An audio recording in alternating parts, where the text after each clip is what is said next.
Alright, picture this. You qualify 31st. Not exactly the start you want, but by the end of the night, a bold call on pit road has you finishing 3 spots ahead of a guy fighting to save his playoff spot. That's exactly what happened for Shane Van Gisbergen at Richmond, and the story behind how he got there is worth breaking down. And hey, real quick, if you are a true NASCAR fan like me, go ahead and drop a like and subscribe to the channel. NASCAR Nation news is just getting started. We're pushing for our next subscriber milestone, and it's all about real talk from fans who live this sport every week. All right, let's get into it. So let's start from the beginning. Van Gisbergen and the Trackhouse Racing team qualified 31st at Richmond. Not where you want to be on a short track. But he got to work racing his way forward to finish stage 1 in 21st. He held that position through stage 2, finishing 21st again, though this time a lap down. Now here's where it gets interesting. During the stage 2 break, Van Gisbergen made a call. He took the wave around to get back on the lead lap. And he did that on old tires. That's a gamble, but it set up everything that came next. He started stage 3 and 14th as the last car in the lead lap. Then he pitted on lap 251. That stop cost him 2 laps, but with fresher tires, he quickly clawed one of those back. As the next round of green flag pit stops rolled around, Van Gisbergen ran long and ended up right back on the tail of the lead lap. But here's the thing. Lap 284 changed everything. Carson Hocevar missed a shift, went from 5th to 3rd gear, and blew up his Spire Motorsports Camaro, heading into turn 1. That gave Van Gisbergen a massive free pass, right as he was closing in on his next scheduled stop.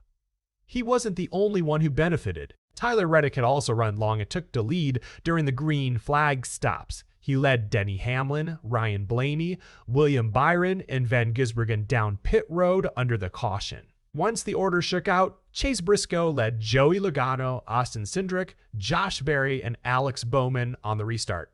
Reddick wound up 8th. Van Gisbergen was 13th. And get this, he wasn't even the last car on the lead lap. That distinction went to Kyle Larson in 14th. Briscoe controlled the restart and the laps that followed. Van Gisbergen pushed to crack the top 10, but ultimately settled for 14th, a lap down. After the race, Van Gisbergen got on the radio with his team. He said, "Awesome job, team. Good pit stops, good strategy, good points night. It's what we need." Now let's talk about the fight up front, because this one came down to the wire. It was Briscoe, Logano, and Christopher Bell battling for the win. Briscoe was in control until lap 36-2, when Logano got to the bumper of Briscoe's Toyota and took the lead. They pitted a lap later, and Logano's Mustang came out ahead. As for Bell, his strategy to pit early and try to undercut the leaders ended up costing him. With 25 laps to go, Logano and Briscoe both blew right past him. From there, Logano and Briscoe pulled away, and Bell lost ground, eventually falling behind Austin Cindric, Denny Hamlin, and Kyle Larson. In the closing laps, Briscoe made a push at Logano's lead, but came up just short, by a few car lengths. Logano summed it up after the race. He said, "It's awesome to see the speed in the 22 again.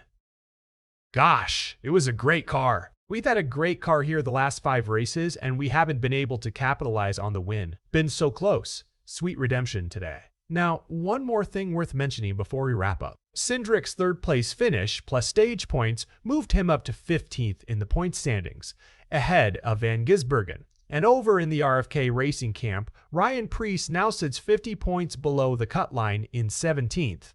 The NASCAR Cup Series heads to New Hampshire next, racing on August 24. So here's my question for you. Was Van Gisbergen's decision to take the wave around on old tires the move that saved his night? Drop your thoughts down in the comments. And if you enjoyed this breakdown, make sure you hit that like button, subscribe to the channel, and join the NASCAR Nation news community. We'll see you in the next one.